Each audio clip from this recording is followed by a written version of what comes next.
En somme, il invite à la prudence et à la réflexion avant de prendre une décision. Cette expression est couramment utilisée dans différentes situations, que ce soit pour parler d'un nouvel emploi, d'une relation amoureuse ou encore d'un investissement financier. En effet, lorsque l'on est séduit par une apparence ou une promesse, on peut être tenté de s'engager rapidement sans prendre le temps de faire des recherches ou de réfléchir à long terme. C'est pourquoi il est important d'écouter la raison plutôt que les émotions dans ce genre de situation. En prenant le temps de comprendre les tenants et les aboutissants d'une situation, on peut éviter les désillusions futures. En fin de compte, ce proverbe rappelle qu'il est essentiel de ne pas se laisser aveugler par les apparences et de toujours garder un certain recul face aux choses, afin de ne pas se tromper de choix. Cette maxime peut avoir plusieurs contextes d'utilisation, mais elle reste toujours d'actualité.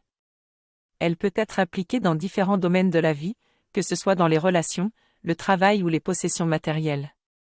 En effet, il est parfois difficile de se satisfaire de ce que l'on possède et de ne pas envier ce que les autres ont. C'est pourquoi ce proverbe nous rappelle de ne pas être trop ambitieux et de se contenter de notre part sans vouloir plus que ce qui nous revient. De plus, ce dicton est très utile dans les situations où il ne faut pas prendre plus que son dû. Par exemple, dans un partage, il peut arriver que l'on se comporte de manière avide ou égoïste et que l'on se serve exagérément. Ce proverbe nous rappelle de ne prendre que la quantité qui nous convient et de rester humble dans notre comportement. En somme, ce proverbe nous enseigne qu'il est important de vivre avec simplicité et de se satisfaire de ce que l'on a déjà. Cela permet de cultiver une attitude de gratitude et de respect envers soi-même et envers les autres. Il nous rappelle également qu'il est important de veiller à ne pas prendre plus que notre part dans différentes situations de la vie pour ne pas endommager des relations interpersonnelles ou sociales. Cela ne veut cependant pas dire que nous devons nous résigner à notre sort et abandonner toute forme de contrôle sur notre vie. Au contraire, le proverbe suggère plutôt de rester ouvert aux changements et aux imprévus, et de s'adapter aux situations qui se présentent à nous avec sérénité et persévérance. Le destin peut être vu comme une opportunité de développement personnel.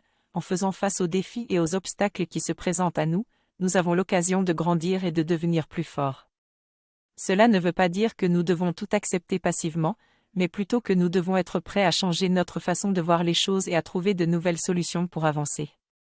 En somme, accepter le destin revient à être à l'écoute de nos ressentis et de nos besoins intérieurs, tout en restant ouvert aux imprévus et aux possibilités de changement. Cela peut être difficile à accepter dans un monde où tout semble maîtrisable, mais cela peut aussi nous mener vers de nouvelles perspectives et de nouveaux horizons. Le proverbe « c'est cela qui te démange, grand-mère » est souvent utilisé de manière facétieuse pour taquiner quelqu'un qui semble agité ou mal à l'aise. Cette expression peut également être employée avec plus de sérieux, afin d'encourager une personne à reconnaître et à assumer la responsabilité de ses actions. Dans de nombreux cas, une personne qui se sent coupable ou anxieuse se comporte de manière agitée ou nerveuse, manifestant des signes extérieurs de malaise. En faisant référence à la grand-mère qui se gratte, le proverbe souligne que cette agitation n'est pas facile à dissimuler, même si la personne essaie de le faire. Le proverbe peut également être vu comme un avertissement contre le mensonge ou la dissimulation. En mettant en lumière la difficulté de cacher une culpabilité ou un mauvais comportement, il souligne que la vérité finit souvent par émerger, même si elle est dissimulée temporairement. En somme, le proverbe « c'est cela qui te démange, grand-mère » rappelle que la culpabilité ne peut être ignorée indéfiniment et qu'il est préférable d'assumer ses actions plutôt que de les cacher ou de les nier. En d'autres termes, ce proverbe suggère que la qualité de la pensée ou de la production intellectuelle dépend de la qualité de l'esprit qui la génère. Si une personne manque d'intelligence, de connaissance ou de bon sens, il est peu probable qu'elle soit capable de produire quelque chose de significatif ou de perspicace. En outre, le proverbe souligne également le fait que les personnes qui sont susceptibles de dire ou de faire des choses stupides sont souvent considérées comme des imbéciles ou des personnes peu crédibles.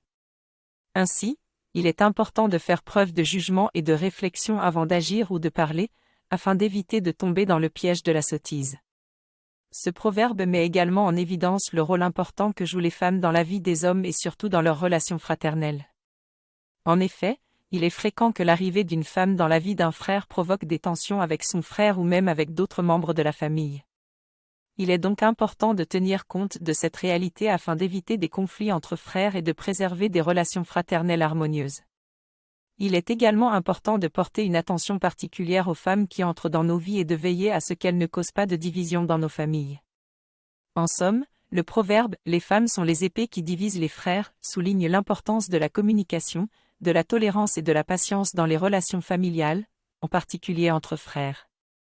Il nous rappelle qu'il est crucial de faire attention aux dynamiques qui se créent dans nos relations et de préserver l'unité et l'harmonie dans notre famille. Le proverbe invite à adopter une attitude bienveillante et pleine de douceur dans nos interactions avec les autres. Il souligne que les paroles ont un fort pouvoir et qu'elles peuvent être utilisées pour tisser des liens solides et durables avec les autres. En effet, un compliment, une remarque positive ou un mot gentil peuvent avoir un impact profond sur la personne qui les reçoit et renforcer ses sentiments de confiance et d'estime de soi. Cependant, il ne suffit pas d'utiliser des mots doux pour lier les cœurs. Il est important d'être sincère dans nos paroles et de les accompagner d'actions qui reflètent nos intentions positives. Les actes parlent plus fort que les mots, et si nous voulons établir des relations solides avec les autres, nous devons prouver notre engagement dans nos actions.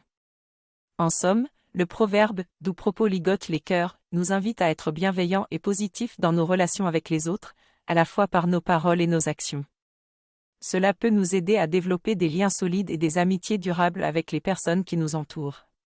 Ce proverbe souligne donc l'importance de la constance et de la stabilité dans les relations humaines, professionnelles ou personnelles. Il est essentiel de savoir que la personne avec qui l'on communique est honnête et fiable pour éviter les malentendus, les conflits et les situations désagréables. Les personnes qui changent facilement d'avis peuvent également être perçues comme étant manipulatrices ou peu sûres d'elles, ce qui peut altérer la confiance que les autres ont en elles. En somme, le proverbe « Il n'est pas plus sûr que le caméléon » incite à la prudence et à la vigilance quant aux personnes avec qui l'on interagit pour éviter les situations délicates. Merci pour votre remarque. En effet, la signification « traiter sa vache avant le vélage » n'était pas appropriée pour l'expression « traiter sa vache avant le vélage », que je viens de corriger en utilisant la signification correcte « prévenir un danger avant qu'il ne se produise ». En ce qui concerne l'expression « prendre la balle au bond », il s'agit d'une expression idiomatique qui signifie saisir une opportunité dès qu'elle se présente. Parfois, certaines expressions peuvent être difficiles à comprendre, car elles peuvent avoir un sens figuré qui diffère de leur sens littéral. Il est toujours utile de chercher la signification d'une expression si l'on n'est pas sûr de sa signification.